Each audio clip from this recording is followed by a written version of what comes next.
Nunca olvidaré el sonido que hizo la copa contra el suelo. Fue como un disparo seco, un clac que me cortó la respiración y que, sin quererlo, se convirtió en el inicio de todo lo que vendría después. Estábamos en casa de mis cuñados, un sábado cualquiera, en una de esas cenas que se organizan porque ya toca vernos. Había vino, había risas, había esa mezcla de comodidad y desgana que siempre acompaña a las reuniones familiares. Y yo, sin saber por qué, llevaba toda la tarde sintiéndome extraña, como si no estuviera del todo dentro de mi propio cuerpo. Fue Iván, mi marido, quien dejó caer la copa. No adrede, por supuesto. Simplemente se le resbaló. Pero más que el ruido del cristal rompiéndose, lo que se me quedó grabado fue cómo me miró después, como si yo fuera la culpable de que se le hubiera caído. No dijo nada, pero sus ojos lo dijeron por él. Ese tipo de mirada que te cala como un cubo de agua fría y que te hace preguntarte qué demonios has hecho mal. Sé que suena absurdo, dramático incluso, pero en ese momento sentí algo parecido a un clic. Como si una pieza se hubiera desajustado dentro de mí. No por la copa, obviamente, sino por la sensación, esa mezcla rara entre cansancio y rabia contenida que llevaba semanas creciendo sin avisar. El resto de la cena fue normal para todos, menos para mí. Mi cuñada hablaba de la reforma de su cocina, mi suegro contaba anécdotas del trabajo, Iván reía con su hermano como si hubiera olvidado el mal gesto de antes. Yo sonreía cuando tocaba, asentía cuando era necesario, pero por dentro estaba inquieta. No tenía ninguna razón concreta, pero algo estaba cambiando, y aunque no sabía qué era, notaba que me apretaba por dentro como una cuerda tensándose. Cuando por fin nos fuimos a casa, Madrid estaba calmada. Era casi medianoche, un frío seco que se colaba por la bufanda. Caminamos hacia el coche, Iván unos pasos por delante, y yo detrás, como si estuviéramos conectados solo por obligación, no por ganas. No se dio cuenta de que me había quedado mirando el cielo un segundo, pensando en lo rara que estaba, en lo desconectada que me sentía de todo, incluso de él. El trayecto fue silencioso. A Iván le encantaba poner la radio, alguna tertulia absurda que a mí me daba igual. Ese día no la encendió. No sé por qué. Quizá estaba cansado, quizá estaba de mal humor, quizá estaba simplemente en una de esas noches en las que no tienes ganas de hacer ni el esfuerzo de ser amable. Yo tampoco dije nada. Había algo tenso flotando alrededor, algo que no se decía pero que se notaba. Al llegar a casa me metí en la ducha sin pensarlo. Fue uno de esos impulsos que te dan cuando sientes que necesitas quitarte algo de encima, aunque no sepas qué es. Me quedé un rato bajo el agua pensando en la cena, en la copa, en la mirada de Iván, en esa sensación de estar a la deriva sin que nada concreto hubiera pasado. Salí envuelta en la toalla, me miré al espejo del baño y ahí me di cuenta de algo que me dejó helada, no me reconocí del todo. No por el físico. Era yo. Pero había algo raro en mis ojos, como si estuviera a medio camino entre la persona que era y la que estaba empezando a ser sin querer. No sé si llamarlo vacío, cansancio, inquietud, una mezcla de todo. Aquella noche dormimos cada uno en nuestro lado. Tuvimos sexo hacía semanas, pero hacía mucho más que no lo teníamos con ganas. Y no es que él lo pidiera y yo no quisiera, o al revés. Es que directamente ninguno de los dos parecía tener interés. Como si hubiéramos dejado la complicidad en algún cajón y nadie recordara dónde estaba. A la mañana siguiente, Iván se levantó temprano. Bajé a la cocina unos minutos después y lo encontré revisando el coche desde la ventana, como si fuera lo más urgente del mundo. Ni un buenos días, ni un ¿qué tal dormiste? Solo un gesto seco con la cabeza cuando notó que estaba detrás de él. Yo me serví un café, volviendo a notar el mismo nudo en el estómago. Algo iba mal. Muy mal. Y ni siquiera sabía ponerlo en palabras. Ese domingo, él salió a hacer unas compras que necesitaba. Volvió 2 horas después, comentó algo del tráfico, y siguió a lo suyo. Yo intenté hablar un par de veces, pero cada vez que empezaba una frase sentía que la conversación iba a terminar donde siempre, en nada. Como si estuviéramos hablando desde 2 habitaciones distintas aunque estuviéramos sentados uno frente al otro. Esa tarde fui a dar una vuelta sola por el Retiro. No es que fuera un ritual mío ni nada especial, simplemente necesitaba aire. Necesitaba estar donde nadie esperara nada de mí. Caminé sin rumbo un buen rato, observando a la gente, parejas discutiendo, niños correteando, un grupo de chicas riendo a carcajadas. Todo me parecía lejano, como si el mundo siguiera adelante mientras yo me quedaba quieta. Me senté en un banco cerca del estanque, con el sol bajando despacio detrás de los árboles. Y ahí, en ese momento, lo pensé con claridad por primera vez, no estaba feliz.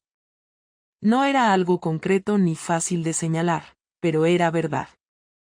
No estaba feliz con mi rutina, no estaba feliz con la distancia con Iván, no estaba feliz con la versión de mí que había construido sin darme cuenta. Era un pensamiento feo, incómodo, pero real. Y el problema de reconocer algo así es que ya no puedes desreconocerlo. Una vez lo ves, ya no puedes hacer como que no está. Vuelves a casa y lo ves en cómo él te habla. Lo ves en tus silencios. Lo ves en cada gesto mecánico que hacéis sin preguntaros nada. Cuando volví del parque, Iván estaba en el salón viendo un partido. Me miró solo lo justo para reconocer que había entrado. Luego siguió mirando la tele. Yo me quedé en la puerta un segundo, respirando hondo, intentando decirle algo. Cualquier cosa. Pero él ni giró la cabeza. Y ahí me pasó algo raro, por primera vez en mucho tiempo, me sentí sola estando acompañada. Y eso, créeme, es mucho peor que estar sola de verdad. Esa noche cenamos casi sin hablarnos. Yo notaba su indiferencia como una pared. Él, probablemente, notaba la mía. Éramos 2 personas viviendo juntas por inercia, pero sin mirarse de verdad. Sin preguntarse qué pasaba. Y lo peor es que durante años funcionó así sin que nos diéramos cuenta. El lunes volví al trabajo con un nudo en el estómago que no se iba. Tenía la sensación de que algo importante estaba por romperse, aunque no sabía qué. Y, sin adelantarte demasiado, te diré que tenía razón. Pero no empezó con un mensaje. Ni con un móvil. Ni con una conversación sospechosa. Empezó con una persona. Con una casualidad. Con algo que parecía inocente, y no lo era. La forma en que Iván descubrió que yo estaba teniendo algo con otro no fue a través de un teléfono, ni por una conversación escondidas mal cerrada, ni porque se pusiera a revisar mis redes sociales. Fue mucho más simple, y por eso mismo mucho más impactante. Fue un martes por la tarde, exactamente 2 semanas después de esa cena con mis cuñados. Yo había pedido salir antes del trabajo porque tenía una cita médica, una revisión rutinaria de esas que una va posponiendo por falta de ganas o tiempo, pero que al final haces para quitarte de encima.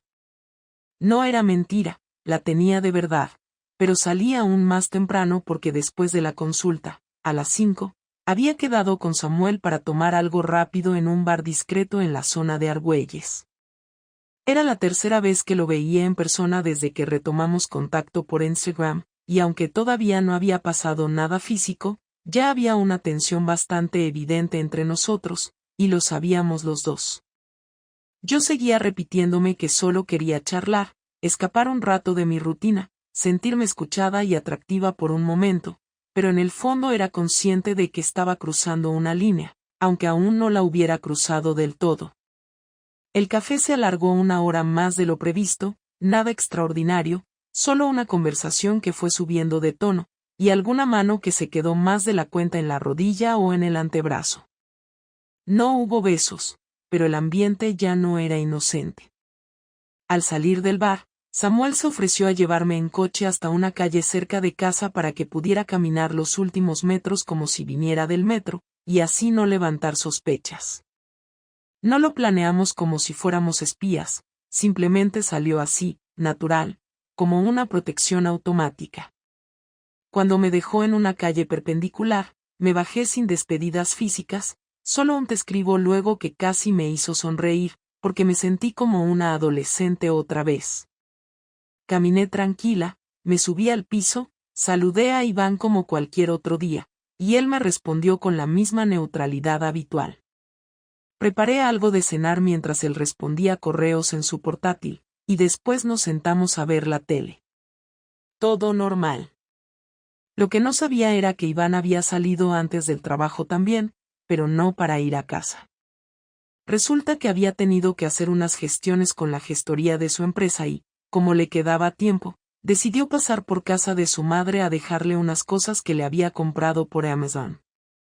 No lo pensé en ese momento, pero claro, nuestra plaza del garaje solo la ocupaba él por las tardes. Así que al volver, entró en el garaje, aparcó, subió a casa de su madre, y luego volvió a salir a por una bolsa que se le había olvidado en el coche. Y ahí fue cuando me vio. O más bien, nos vio. Lo supe al día siguiente. No me lo dijo de frente en ese momento, ni siquiera esa noche. Mantuvo el tipo. No me gritó, no me hizo una escena. Solo que al día siguiente, sin ninguna razón aparente, me dijo que no iba a ir a trabajar, que necesitaba quedarse en casa. Me pareció raro, porque él nunca faltaba sin motivo. Le pregunté si estaba mal, si se sentía enfermo, y me contestó que no, que solo necesitaba un día para sí mismo. A partir de ahí, todo empezó a torcerse. Empezó a comportarse diferente. No me hablaba mucho, pero tampoco me ignoraba. Me observaba. Y lo hacía de una forma que nunca había hecho antes. Como si estuviera esperando a que yo hiciera algo. Como si estuviera analizando cada palabra que decía, cada gesto, cada cambio en mi tono de voz. Durante 3 días no mencionó nada. Pero el ambiente se había vuelto espeso, como si ambos supiéramos que había algo flotando entre nosotros, solo que él lo tenía claro y yo fingía que no. La bomba cayó el sábado por la noche, justo cuando yo pensaba que todo se estaba calmando. Después de cenar, mientras yo fregaba los platos y él estaba en el salón, se acercó sin decir nada, se apoyó en el marco de la puerta de la cocina y soltó. ¿Quién es? Yo me giré sin entender del todo. ¿Quién es el tío con el que te bajaste del coche el martes a las 6:45 en la calle Goya, con una chaqueta marrón y barba de 2 días? Me quedé helada. No porque me hubiera pillado en nada indecente, sino porque la precisión con la que me lo dijo no dejaba lugar a mentiras ni versiones maquilladas. Lo había visto. Sabía que no era un compañero de trabajo, ni un amigo de la infancia, ni un familiar. Sabía perfectamente lo que había visto, y por cómo me miraba, también sabía lo que significaba. No contesté en ese momento. No porque no pudiera, sino porque no sabía por dónde empezar. Él tampoco esperó. No me digas que es solo un amigo, no me digas que me lo estoy imaginando, no me trates como a un idiota. No sabes lo humillante que fue quedarme quieto como un gilipollas viendo cómo te bajabas del coche como si estuvieras haciendo algo normal. No lo grabé, no hice fotos, no te seguí. Me fui. Me metí en casa, fingí normalidad, y llevo 3 días durmiendo al lado de una mujer que no reconozco. Ahí sí hablé. Le dije que no había pasado nada. Que sí, que había quedado con alguien, que era cierto, que no le había contado porque sabía cómo iba a sonar, pero que no había habido besos, ni caricias, ni nada físico. Solo palabras, conversaciones, un poco de coqueteo y ya está. Que había sido una escapatoria, un impulso. Algo estúpido. Lo dije como pude, con voz temblorosa, pero sin fingir lágrimas ni buscar compasión. Iván me escuchó sin interrumpirme. Cuando terminé, se quedó mirándome unos segundos que se me hicieron eternos y solo dijo: No necesito que me jures si os besasteis o no. Me basta con saber que necesitaste verte con otro porque yo ya no te servía para sentirte viva. No supe qué responder. Porque tenía razón. No fue una cuestión sexual, ni siquiera emocional. Fue la sensación de estar olvidada, invisible, como si el hecho de ser su mujer no tuviera ya ningún impacto. Como si todo se hubiera vuelto automático. Pero también sabía que esa no era una excusa válida. No era por ti, dije, en un intento torpe de suavizar algo. Era por mí. Porque me sentía vacía, desconectada. No lo hice por lo que tú no haces. Lo hice por lo que yo no siento. No me jodas, Laura, respondió, esta vez con rabia, no gritada, pero firme.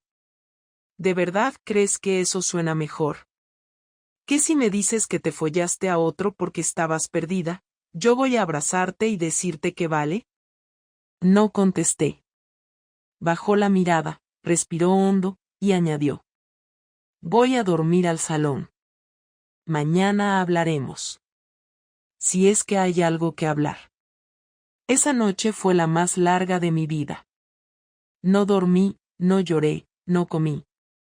Solo me tumbé en la cama con los ojos abiertos, mirando al techo, sin saber si aquello iba a ser el principio del final o el final de todo.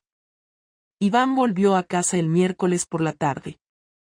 No sabía si se había ido a trabajar o si había pasado los días en cualquier otro lugar, pero entró como quien ya tiene decidido qué va a hacer y no necesita negociar nada con nadie. Yo estaba en la cocina, fingiendo revisar unas facturas para distraerme, y cuando escuché la puerta principal no sentí alivio ni miedo, solo la certeza de que algo ya estaba hecho y que yo llegaba tarde a entenderlo. Apareció en el pasillo con una carpeta en la mano y una mochila pequeña que dejó junto a la entrada. No me saludó, ni me miró directamente, fue a beber agua, se sentó en el salón y me pidió que me sentara frente a él. Ese tono ya no era el de un marido enfadado, era el de alguien que había pasado página emocionalmente y se mantenía frío para evitar que el contacto humano lo ablandara. Cuando me senté me entregó la carpeta como quien entrega una multa. Dentro había documentos impresos, extractos bancarios, movimientos de cuenta y correos organizados por fechas. Empecé a mirarlo sin entender lo que veía. Él no me dejó hacer preguntas. Solo empezó a explicar que durante los últimos días había cerrado las 2 cuentas conjuntas que teníamos. Había traspasado el dinero que consideraba suyo por los ingresos que él había aportado y había dejado solo la parte proporcional que correspondía a mis nóminas y a los gastos comunes ya pagados. Para justificarlo, había pedido un informe detallado a su banco con todos los movimientos de los últimos 3 años, señalando cuáles eran suyos y cuáles míos. Lo había preparado todo para el caso de que tuviéramos que firmar un divorcio, y me lo enseñaba para que no me quedara ninguna duda de que no pensaba regalarme nada. Yo intenté decir que eso era exagerado, que no habíamos hablado de separarnos legalmente y que todavía existía la posibilidad de arreglar lo nuestro, pero él respondió que la posibilidad ya estaba muerta desde el momento en que yo había decidido compartir mi tiempo con otro. No gritó, no lloró, no me insultó. Simplemente me dijo que yo había cruzado una línea que no se borra con explicaciones tardías. Luego me explicó que había buscado un piso para irse y que lo había encontrado a través de un compañero del trabajo. Ya tenía las llaves, y se marcharía al día siguiente. Pero antes de irse quería dejar algunas cosas claras. La primera era que no pensaba mantener una convivencia limbo conmigo, así que si yo quería quedarme en la casa, él no pondría impedimento, pero yo debería asumir todos los gastos desde ese mismo mes. La segunda era que él ya había solicitado cita con un abogado especialista en divorcios y que esperaba que yo hiciera lo mismo. La tercera fue la que más me golpeó. Había pedido cita con su madre y con su hermano para contarles lo ocurrido y su decisión. No les había dado detalles concretos, pero sí les había dicho que nuestro matrimonio estaba acabado porque yo había empezado a ver a otro hombre.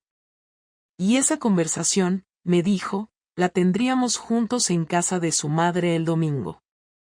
No era una invitación, era una fecha fijada. Sentí rabia, vergüenza y miedo al mismo tiempo, y sin pensar, le dije que no tenía derecho a humillarme frente a su familia. Él respondió que tenía todo el derecho a contar lo que estaba pasando porque su vida se había visto afectada por mis actos y no pensaba guardar silencio para proteger mi imagen. Le dije que me estaba castigando demasiado y que ni siquiera sabía si yo quería seguir viéndome con Samuel. Él solo contestó que esa decisión era irrelevante, porque el daño ya estaba hecho y nada cambiaba el hecho de que yo había buscado conexión fuera antes de luchar por conservarla dentro. Le pregunté si quería que me fuera de casa, porque si esa era su intención podía irme esa misma noche a casa de una amiga. Me respondió que por él podía quedarme, ya que la casa era de los dos, pero que a partir de la semana siguiente él vendría solo a recoger sus cosas y que en cuanto tuviera acceso a su abogado, iniciaríamos el proceso. No hubo amenazas, solo hechos consumados. Lo más duro vino después. Me dijo que quería que yo tuviera en cuenta lo siguiente, que no me odiaba, que no deseaba que me fuera mal, ni pretendía destruir mi vida, pero que no pensaba permitirme suavizar lo que había hecho ni disfrazarlo de confusión emocional para excusar mis actos. Me dijo que podía sentirme triste, culpable o perdida, pero que eso no me daba derecho a pisotear su dignidad y que ya había visto suficiente como para tomar decisiones claras. Luego se levantó, cogió su mochila y desapareció en el despacho sin cerrar la puerta. Durante ese rato yo no supe qué hacer con mi cuerpo. Intenté tragar saliva pero no pude. Sentí que no tenía una sola palabra válida para responderle. Esa noche no dormí. Él sí, aunque en otra habitación, como en los últimos días. A la mañana siguiente, cuando salí al pasillo, él estaba vistiéndose para irse definitivamente. Solo me miró un segundo antes de cerrar la cremallera de su mochila y me dijo que los papeles estaban en mi bandeja de correo, que esa semana tendría los datos de su abogado y que el domingo en casa de su madre sería la única vez en la que hablaríamos del tema delante de testigos. Luego se marchó sin abrazos, sin reproches y sin siquiera dar un portazo. Era peor que una pelea. Era dignidad pura, y dolía más que cualquier grito. A las pocas horas, recibí un mensaje de su hermano, preguntándome con un tono seco si el domingo iba a ir. Respondí que sí. No supe qué más decir porque ya no había manera de maquillar nada. Esa tarde tuve que ir a trabajar porque no podía permitirme faltar también ese día, y mientras revisaba documentos me temblaban las manos. Nadie sabía lo que estaba pasando, pero yo sentía que todo el mundo lo sabía solo por mirarme. Me costó responder correos simples. Fui al baño 2 veces para respirar con la puerta cerrada. No le escribí a Samuel. Tampoco contesté a su último mensaje. No me salía. No era culpa suya lo que estaba viniendo, pero sí era responsable de todo de algún modo. No quise hablar con él porque sabía que cualquier palabra suya me haría confundirlo todo aún más. Me quedé sola esa noche en el piso. La casa era la misma, pero el silencio ya no era cómodo ni habitual. Esa noche entendí que el golpe de Iván había sido limpio y calculado. No hizo escándalo, no me dejó destrozada de forma visible, pero había colocado cada pieza para que yo entendiera lo que él había sentido, que el respeto no se pide, se demuestra. No me gritó ni me insultó, pero me robó cualquier excusa. Y eso duele más. Cuando apagué las luces para irme a la cama, pensé en lo que vendría después. No sabía si quería que él volviera conmigo, ni siquiera sabía si él lo permitiría. Lo que sí sabía era que su reacción había cambiado por completo mi visión de lo ocurrido. Yo había intentado justificar mis actos con sensaciones internas, pero él me había dado una respuesta práctica. Y esa era la peor venganza posible, hacerme enfrentar la realidad sin dramas y sin disculpas dramáticas. Después de su venganza no quedaba espacio para llorar sin pensar, porque no era un castigo impulsivo, era una decisión firme y con consecuencias reales. El domingo por la tarde llegué a casa de su madre 10 minutos antes de la hora que habíamos fijado. Nunca me había sentido tan fuera de lugar en ese salón. Era el mismo sofá donde tantas veces habíamos visto partidos con su hermano, el mismo lugar donde comimos roscones de Reyes y celebramos cumpleaños sin demasiada emoción, pero ese día todo me parecía incómodo. Su madre me recibió con una cara que no supe leer. No fue hostil, pero tampoco amable. Su hermano estaba ya sentado en la mesa del comedor, con los brazos cruzados y sin decir nada. Iván llegó puntual, sin saludar con besos, con una expresión que no conocía. Ni rabia, ni tristeza, ni decepción. Una especie de determinación seca, como si hubiera venido a cerrar una cuenta y ya está. Se sentó frente a mí, sacó unos papeles de una carpeta, y habló directamente. Me dijo que había traído un primer borrador del acuerdo de separación, no porque quisiera presionarme, sino para que yo supiera desde el principio que no pensaba alargar el proceso ni dejarlo en pausa indefinida. Aclaró que no había tomado esta decisión por impulso ni por orgullo, sino porque tras todo lo ocurrido, había comprendido que ya no quería seguir en un vínculo que le había hecho sentirse desplazado sin previo aviso. Me miraba a los ojos mientras hablaba, sin levantar la voz, sin agresividad, con una frialdad tan precisa que me hizo sentir como si yo estuviera sentada allí esperando sentencia y no conversación. Le pedí que antes de hablar de papeles me permitiera decirle algo. No para convencerlo de nada, sino porque yo necesitaba hablar sin defensa, sin justificarme. Le dije que sabía que lo había decepcionado de una forma que no se arregla con disculpas, que entendía por qué se sentía así y que no esperaba que me creyera nada de lo que dijera, pero que aún así necesitaba decírselo. Que no había buscado sustituirlo, que no fue una relación paralela ni una historia oculta que se desarrolló a sus espaldas durante meses, que fue un error impulsivo, sí, pero también una reacción a una desconexión que llevaba tiempo sin resolverse y que yo no supe enfrentar de forma adulta. Iván esperó a que terminara y luego me preguntó si aún veía a Samuel. Le respondí que no. Que no lo había visto desde el día en que se descubrió todo y que tampoco tenía intención de seguir ese camino. Él dijo que no me lo preguntaba por celos, sino porque necesitaba saber si estaba negociando con alguien que ya estaba en otra relación. Cuando le dejé claro que no había nadie más, hizo una pausa larga y me preguntó si yo creía que lo nuestro se podía arreglar. No lo preguntó con ilusión, lo preguntó como quien quiere ver si hay algo que le obligue a replantearse la decisión tomada. Y esa fue la pregunta que más me costó responder. Le dije que no lo sabía. Que una parte de mí quería recuperar algo con él, pero otra parte no estaba segura de si eso que teníamos era recuperable. Que el daño que le hice no iba a desaparecer, y que no me veía con él si lo único que íbamos a hacer era vivir con ese rencor camuflado como rutina. Él asintió con la cabeza, como si ya hubiera anticipado esa respuesta. Me dijo que lo entendía, que él tampoco sabía si podríamos recuperar algo sano, pero que sí sabía una cosa. No quería quedarse en un lugar donde iba a estar permanentemente midiendo sus palabras, dudando de cada gesto o sospechando de cada mensaje que recibiera yo. Su madre nos miraba en silencio. No interrumpió ni una sola vez, ni para defender a su hijo ni para juzgarme. Solo observaba. Su hermano, en cambio, me soltó un comentario cuando hubo una pausa. Me dijo que él no se metía en relaciones ajenas, pero que lo que más le había dolido no era el engaño en sí, sino la forma en que Iván tuvo que enterarse, solo, sin apoyo, sin siquiera tener un espacio para procesarlo antes de ver cómo todo se venía abajo. Le respondí que lo entendía, que lo último que pretendía era irme de esa casa como víctima, porque no lo era.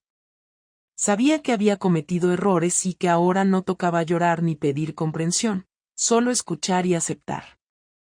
Iván volvió a intervenir. Me dijo que no había decidido nada por venganza. Que haber preparado todo con abogados, cuentas y explicaciones familiares no fue un castigo, sino una forma de proteger su dignidad. Que el silencio que había mantenido durante esos días fue su forma de no convertirse en alguien que se arrastra o que implora explicaciones que ya no sirven. Me dijo que una parte de él aún me quería, pero que no pensaba convertir esa parte en una excusa para quedarse donde no lo valoraban. Le respondí que nunca dejé de valorarlo, pero que lo había dejado de mirar, que había estado tan enfocada en mis propios vacíos que me olvidé de que él también podía estar sufriendo cosas que no me decía. La conversación duró más de 1 hora. No hubo gritos, ni llantos desbordados, pero sí mucha tensión. Hablamos de cómo habíamos llegado a esa distancia, de cómo ninguno de los dos hizo el esfuerzo necesario para frenar el desgaste cuando todavía estábamos a tiempo. Iván me dijo que no iba a cerrar ninguna puerta, pero que tampoco iba a vivir esperando a que algo cambiara sin acciones claras. Que si de verdad quería reconstruir algo con él, debía empezar por demostrar con hechos que me importaba, no con palabras o gestos de arrepentimiento. Y que eso llevaba tiempo. Y que mientras tanto, él necesitaba espacio para vivir su proceso, sin promesas ni presiones. Cuando terminamos, me levanté para irme. Nos dimos la mano. No fue un gesto cariñoso, fue formal, pero firme. Como si ambos supiéramos que ese apretón marcaba el fin de algo, pero no sabíamos aún si era el fin del todo. Me despedí de su madre, que me miró con una expresión neutra, y salí del piso con la cabeza baja. Esa noche dormí sola de nuevo. No en casa de una amiga, no en el sofá de nadie. Dormí en mi cama, con la conciencia despierta. Por primera vez en toda esta historia no me sentí víctima de nada, solo responsable. No sabía qué iba a pasar. No sabía si él me daría otra oportunidad o si ese domingo había sido simplemente el cierre ordenado de lo nuestro. Pero entendí que no se trataba de pedir perdón una vez, sino de reconstruir todo desde un sitio distinto. Si quería volver a tenerlo cerca, tendría que empezar de cero. Y ni siquiera estaba segura de si él lo permitiría. Pasaron 3 semanas desde aquella última conversación en casa de su madre y durante ese tiempo no hubo ningún mensaje entre nosotros. No fue un silencio hostil ni una guerra fría, simplemente no había nada más que decir hasta que uno de los dos tuviera algo nuevo que aportar. Yo seguí viviendo en el piso, intentando no convertirlo en una especie de santuario del pasado ni en un museo de lo que habíamos compartido, pero tampoco fui capaz de cambiar nada radical. No moví su ropa del armario, no toqué su cajón en el baño, ni cambié las fotos. Me levantaba cada mañana con la rutina de siempre, pero el ambiente ya no era el mismo. Había silencio, pero no de los que te relajan. Era de esos que te hacen pensar en todo lo que se rompió aunque no lo veas directamente. No lloraba cada día, pero me pesaban las horas. Algunas noches me sentaba en el sofá solo a mirar el móvil sin saber si quería que él escribiera o si prefería que no lo hiciera nunca más. Empecé a ir a terapia. No porque pensara que eso iba a salvar lo que quedaba de mi matrimonio, sino porque necesitaba entender cómo había llegado a traicionar una relación que, aunque imperfecta, no merecía la forma en que yo la había abandonado emocionalmente.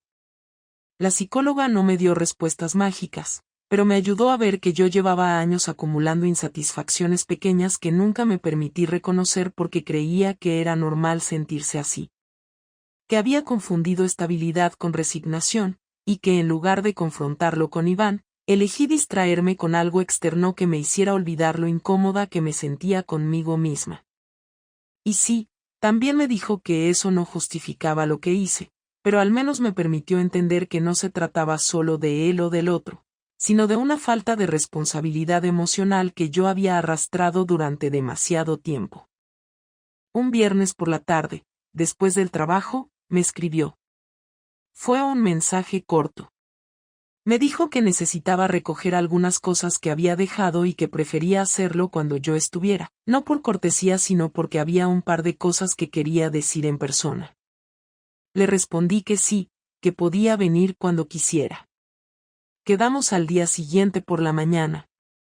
Llegó puntual, como siempre. Vestía normal, como si no hubiera cambiado nada, pero traía una expresión distinta. Más tranquila, menos tensa, pero aún con esa frialdad medida que había adoptado desde el día que se fue. Entró, saludó, dejó su mochila en el recibidor, fue al armario, recogió un par de cosas, las metió en una bolsa y luego se sentó en el borde del sofá. Me pidió que me sentara también. Me dijo que llevaba estas semanas reflexionando, que había hablado mucho con su terapeuta, que no me odiaba, que no quería convertirme en un recuerdo tóxico y que por eso necesitaba decirme con claridad que no iba a volver. No porque no me quisiera en algún rincón de su cabeza, sino porque sabía que no iba a poder reconstruir algo sano conmigo sin vivir con una duda constante sobre mi lealtad, sobre mi compromiso, sobre mi capacidad de enfrentar las cosas sin huir. Me dijo que no quería vivir con el miedo a volver a ser invisible y que, por duro que fuera, prefería empezar desde cero en otro lado antes que cargar con la ansiedad de revisar cada gesto, cada cambio de ánimo, cada silencio mío como si fuera una señal de alarma.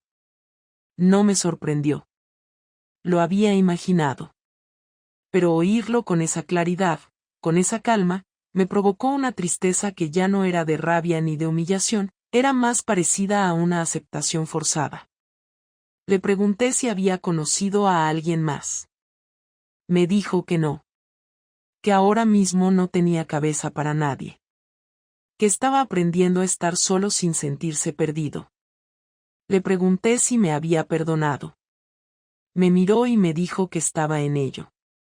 Que no se trataba de un acto puntual, que era un proceso, y que necesitaba tiempo, pero que estaba intentando separar lo que yo hice de lo que él era. Que no quería dejar que esto le destrozara la forma en la que se relacionaba con los demás. Le agradecí su honestidad y también le pedí perdón, otra vez. Pero no un perdón para buscar algo a cambio, sino porque me dolía de verdad haber herido a alguien que me había dado tanto sin pedirme grandes cosas a cambio. Antes de irse, me preguntó si tenía pensado mudarme del piso. Le dije que sí, que ya había hablado con la agencia y que estaba buscando algo más pequeño, que no tenía sentido seguir allí si todo lo que me rodeaba me recordaba lo que perdí. Me dijo que le parecía bien, que cuando me fuera le avisara para recoger el resto de sus cosas. Me dio las gracias por recibirlo, se levantó, cogió la bolsa, y se fue. No hubo abrazos. No hubo contacto físico. Solo una despedida educada que cerraba definitivamente la historia sin dramatismos, pero con todo el peso de lo que habíamos vivido. En los días siguientes no hubo recaídas, no hubo mensajes en la madrugada, no hubo intentos de recuperar lo que ya estaba enterrado. Fue un duelo silencioso, pero constante. Algunas noches me sentaba en la cocina con una copa de vino y repasaba todo lo que había ocurrido. No desde el dolor, sino desde la responsabilidad. Me preguntaba si cambiaría algo si pudiera volver atrás. Probablemente, sí. No habría buscado fuera lo que tenía que haber resuelto dentro. Habría exigido diálogo, habría confrontado el desgaste en lugar de ocultarlo. Pero ya no servía de nada pensar en eso. Lo único que podía hacer era aprender. Ahora, después de todo, no tengo pareja, no tengo un matrimonio, no tengo una casa compartida. Tengo un piso nuevo, más pequeño, más frío, pero también más honesto. Trabajo en lo mismo, tengo las mismas amistades, pero ya no soy la misma persona. No porque me haya transformado de forma mágica, sino porque el golpe me obligó a mirarme de frente y dejar de huir. No estoy esperando que Iván vuelva. No estoy buscando una historia nueva para tapar la anterior. Estoy, por primera vez en mucho tiempo, viviendo sin esconder lo que siento. A veces me preguntan por él. Solo digo que ya no estamos juntos y cambio de tema. No porque me avergüence, sino porque esa historia ya no es mía sola, y no me corresponde disfrazarla para que suene menos fea. La realidad fue la que fue. Fui yo la que falló. Fui yo la que eligió el camino más fácil para evitar la incomodidad de hablar claro. Y me salió caro. No quiero que esta historia sirva de lección para nadie, porque cada uno vive sus relaciones como puede. Pero si alguien me preguntara hoy qué aprendí, le diría que no hay nada más caro que el silencio en una pareja. Que si estás mal, dilo. que si te falta algo, busca arreglarlo donde empezó, no donde parece más cómodo. Porque al final, todo lo que no se habla se convierte en una deuda. Y las deudas, tarde o temprano, se cobran. Aunque no grites, aunque no llores, aunque no se rompa nada a la vista. La verdad siempre llega. Y cuando llega, ya no puedes negociar con ella.